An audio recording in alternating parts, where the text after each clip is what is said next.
ప్రాణంగా మాటల్లో మౌనంగా చెబుతున్నా,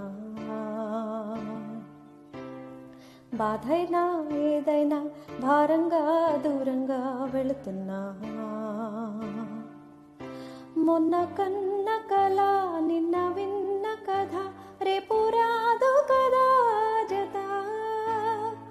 ఇలా